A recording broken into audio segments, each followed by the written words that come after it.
Hey, how you doing?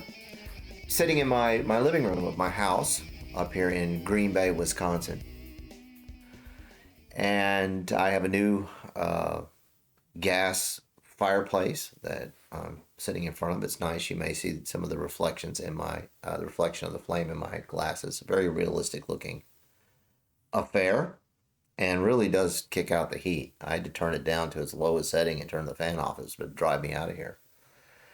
But I like the comfort part's nice here as I sit here in the morning preparing for my day, drinking some coffee, which is good. I should probably put it on this stand here in case the cats come running through the room. Wearing my I love New York City T-shirt, and I got this in the aughts when I was visiting New York back when the city was well run. You may have noticed that the conditions of the cities are deteriorating very rapidly over the last few years. And the situation, one of the problems with deteriorating cities is, social disorganization, family disintegration, and higher crime rates, and something we've been having to deal with for many decades now, ever since progressives put in place their urban policies. And this is a very long conversation, and I'll get back to it towards the end of what I'm going to talk about today. Um, what brings me to talk to you today is this incident, this case in Memphis, where in statistically speaking, the most dangerous city in the United States, the most criminally violent city in the United States. We had five police officers beat to death a motorist who the triggering event was the motorist was uncooperative, and then fled, and so the altercation occurred in two spots. So we have, and it was chaotic. So the body cam footage isn't that good, but we had the surveillance cameras in various places, and so we get a good view of it. And regardless of what the suspect did, the detainee did. And is my camera? There we go. Oh, I don't know. It might have been better before, but anyway, it's level here. It's just at an angle, and so the background looks a little funky. Whatever the suspect did not deserve the beating. So the officers were rightly dismissed and charged. And I think the charges, excuse me, that were leveled against the officers make some sense. Um, I can say right off the bat that because the police chief, who is corrupt, was actually fired from her position on the in Atlanta because of a cover up in a child sexual assault case. So I don't know how this person became the police chief, and I'm sorry, the name of the person. Let me just real quick.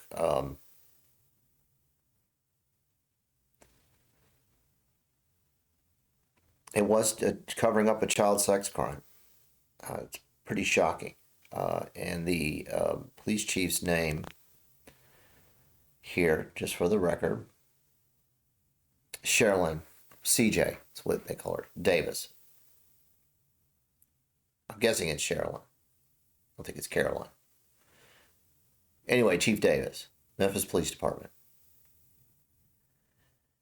Um, she was fired by the Atlanta Police Department, which you may know has been suffering from Antifa riots. They're upset that they're going to they're building an establishment, to better train cops and so forth, and apparently that's a bad thing.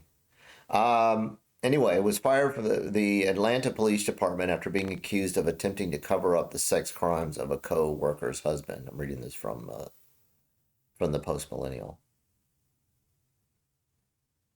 According to the report, two detectives claimed Davis instructed them not to investigate the suspected predator.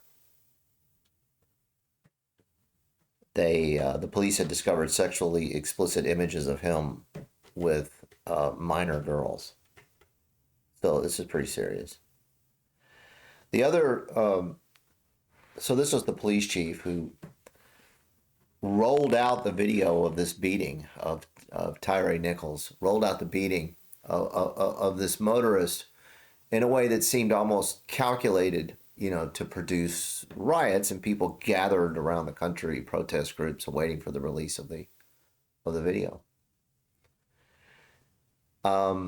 And there were some violent protests, but you know how the media covers it, mostly peaceful. But you have to imagine if these 5 officers that beat this black man to death, and maybe I didn't mention that it was a black man who was beaten, but the 5 police officers were black as well. Davis said that, well, that takes race off the table. Right? Because, just imagine if there were 5 white police officers who beat a black man to death. You had all these cameras in the fashion that we can see in the footage. It would be cities in the United States would be on fire, and quite probably cities in Europe as well. I mean, it would be because it would be self-evident, according to the narrative. It would be self-evident that this was an act of white supremacy. But even though, when Davis said this takes race off the table, you've got the mayor of New York City, you've got journalists on TV, you have academics, and it's across the country saying, well, it doesn't matter that the police officers were black. They had internalized white supremacy, and they were acting as agents, of a racist nation. So this is another instance of systemic racism. As if people, as if black people are puppets on strings. They're completely mind controlled by white supremacy. So black people become the agents of white supremacy. How would you ever prove such a thesis? I have no idea, but that's the argument. You're not saying that black people can't be racist against other black people. People have said to me, it's possible. There's racism. People are racist. Black people are racist against white people. We're told they can't be. We're told that black people can't be racist is the simplest formulation. Then we're like, well, they can't be racist against white people, but they can be racist against themselves. So self-loathing and so forth. All 5 officers. And any officer that kills a black man in the line of duty is an agent of white supremacy, I'm guessing. I mean, since you don't have any evidence to prove any one of these cases, why not just generalize the explanation to all the cases? What was it that Adams said? The mayor of New York City was it's the structure of policing. It's built into policing. It's so well if white supremacy is built into policing, then we have to dismantle the police. It is set up and functions as an institution, a white supremacist institution. One of the interesting things about these police officers is some of them, at least, didn't even have associate's degrees because the city of Memphis, the police department there, changed the requirements. They wanted to create greater diversity on the force. This is something that's going on across the country. The idea that you have more black people as more black police officers, that this will help with the problem of systemic racism. But now, of course, black police officers are agents of systemic racism. So what good would that do? But anyway, and also, the anti-police rhetoric means that people with even associate's degrees, who could find another line of work would be, why am I going to why am I going to subject myself to this? Um, there, now I'm centered. Yeah. Why would I subject myself to this? It's even, let's say it's even a legitimate kill. I hate to speak that way, but let's say that and I'll get into this. Most lethal police encounters, the use of deadly force was justified. But even then, in particular, if I'm a white officer and the person I shoot is black, I'm going to be accused of racism. So, and now we discover that even if I'm black, I'm going to be accused of racism. So why would I do this? So what you do is you lower the standards. You say, well, you can come in, high school diploma, some work history. We'll give you this brief training and we'll put you on the street. Put you on the streets of Memphis, the most criminally violent city in America. And you'll do a good job. And it almost seems as, sort of at one level you could say, well, this is a great way of kind of distracting from the fact that your police chief, is corrupt, shouldn't serve on the police force anywhere in the country, that your police officers there in Memphis are hired with only high school diplomas, and that, I'm guessing you could push that down even further. I mean, given a large proportion of black men in the Memphis city area, don't graduate high school, so get them on the force, get them hired. Okay. So this systemic racism concept, this is an odd concept.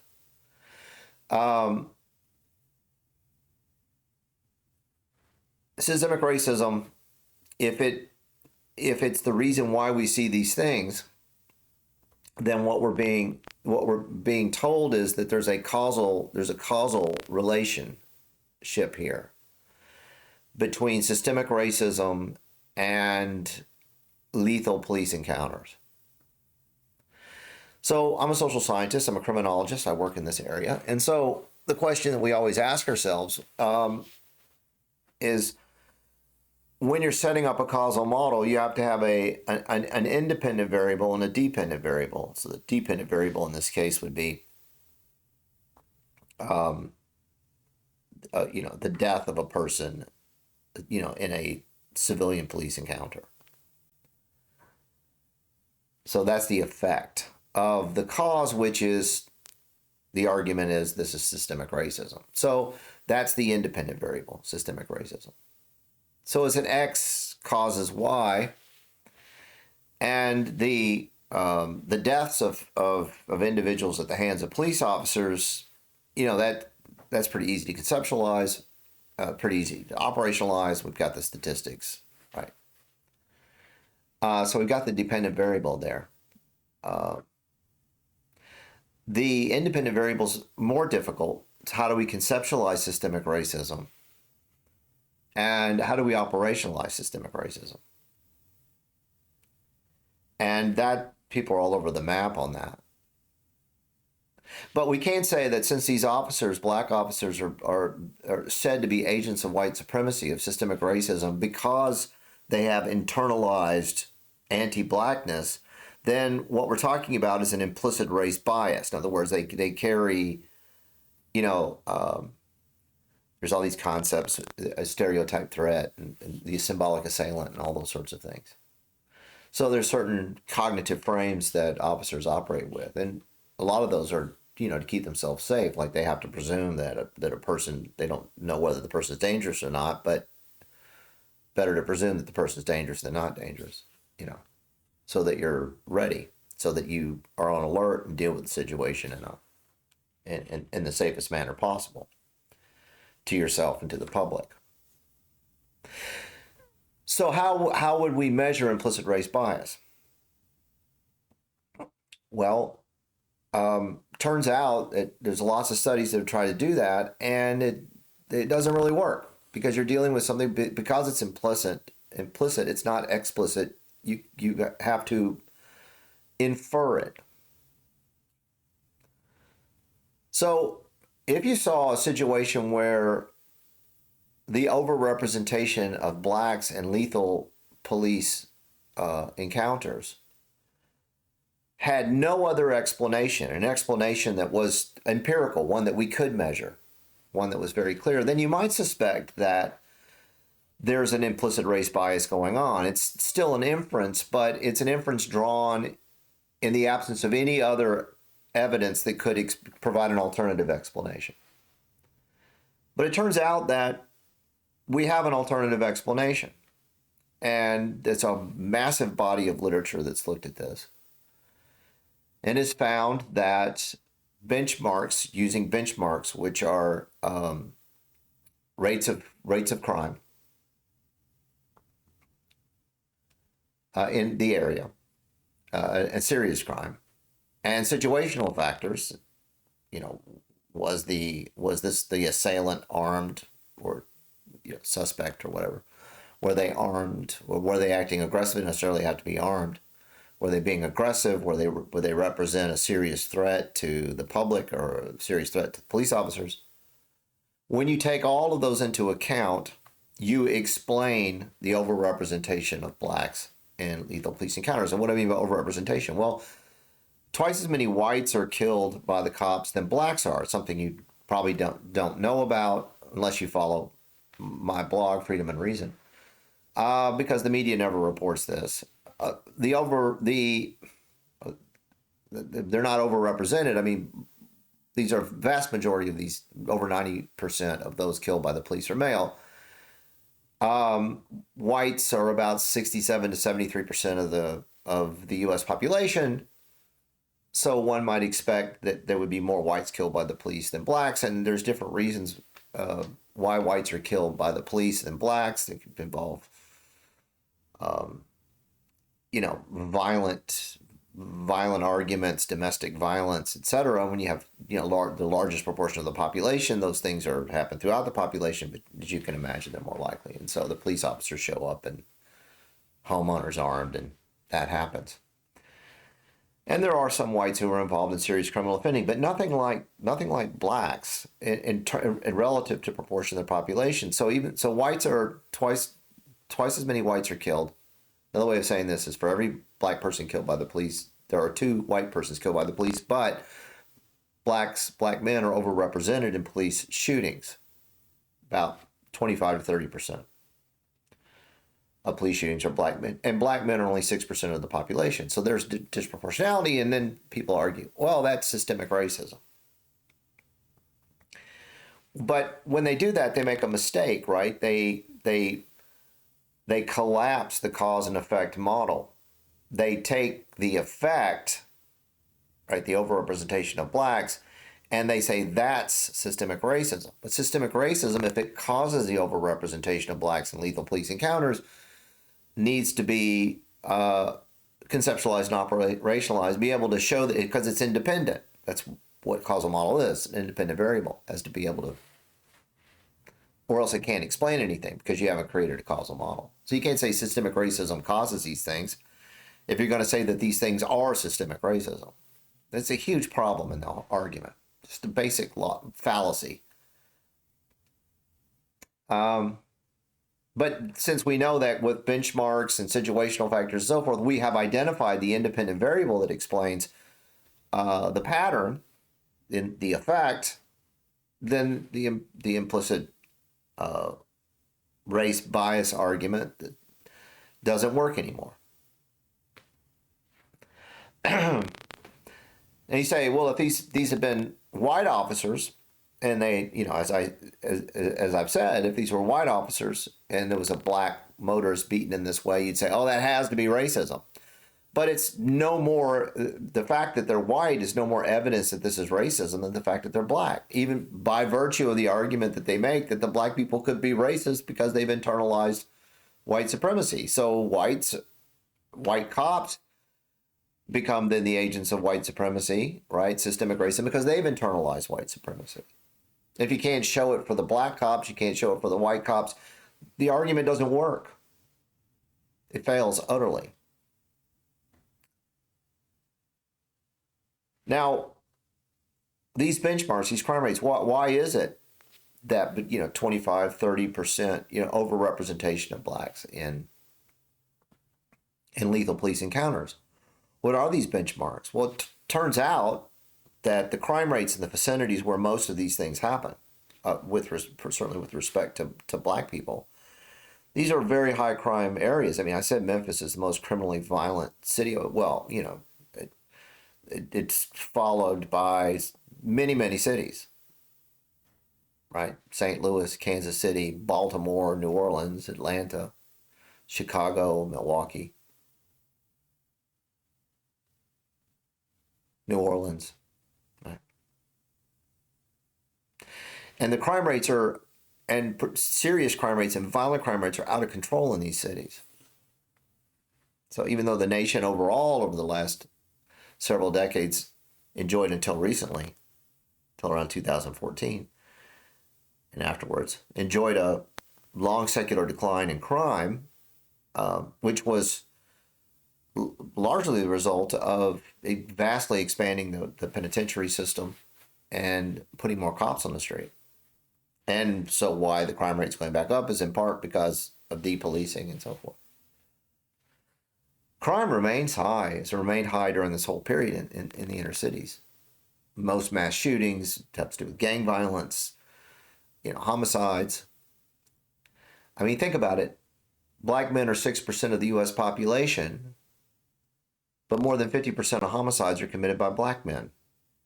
More than 50% of robberies, and sometimes close to 60% of robberies, committed by black men. Overall, between 35 and 40% of the most serious crimes are committed by black men. And these crimes are more likely to happen in urban areas. So police officers are called to the scene of a crime. It's a high crime area. It's a very dangerous area. They show up. Things are going south. Person is armed, threatening them. Serious crime has just occurred. And they have to use lethal force in order to defend themselves or defend the public. It's a matter of public safety, which is a human right. And they wind up killing a person. And since black men are overrepresented in this way in crime, it's more likely that it explains why they're overrepresented in lethal police encounters. All right, so then the question has to be, why are black men overrepresented in serious criminal offending? And you could say, well, that's where the systemic racism is. In other words, society prepares the crime, the criminal commits it, and since systemic racism has created these conditions of social disorganization, of fatherless, households where, over 80% of families, black children are born in families without fathers. The emergence of gangs and gang life and gang violence and culture of violence, all these things are explained. They emerge out of the historical condition of blacks, which is explained by systemic racism. Well, now we're getting somewhere, actually. Now we're getting to an explanation. But here's the fascinating thing about this. Who created that situation in the cities? 90% of blacks lived in the South, prior to the 60s. By the time you get to the 60s, now half of black people live outside the South. They live in these central city conditions. That occurred during the whole period of the New Deal. is progressive Democrats. And then the Great Society, opens up the borders. You see capital flight. You see mass immigration.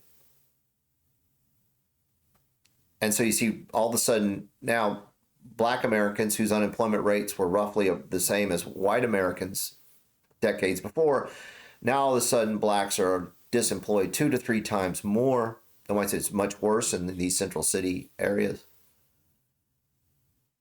And then you have public housing, public assistance, all of these programs come in which allow Black people to be idled in these central city areas, which are abandoned by capital and start deteriorating, become disorganized, and all of the conditions and also these Great Society programs. It's 1960s. These are progressive Democrats. These Great Society programs that make it possible for women to live without a husband, and these boys born into female-headed households that then go out and look for male role models, father figures in the community, and that's where they encounter the gang tradition. So isn't it ironic that when we start to get to an actual explanation of systemic racism, this is a system, this is institutionalized, it's a custodial arrangement that maintains blacks in idleness with high crime rates. It's interesting that the people who created the situation and maintain this situation are the very people who declare that they're anti-racist. They're the same people who accuse white people of white supremacy, who say that cops are racist. They're the progressive Democrats. And the cities with the highest crime rates, the most dangerous cities in America, are the cities run by progressive Democrats. And they're accusing everybody else of being racist. They're the ones who are going to solve the problem. But they're the ones that created the problem and the ones who maintain the problem. So if we're going to talk about systemic racism, I don't think that the progressives are going to be very happy with where that conversation goes. Anyway, until next time, see ya.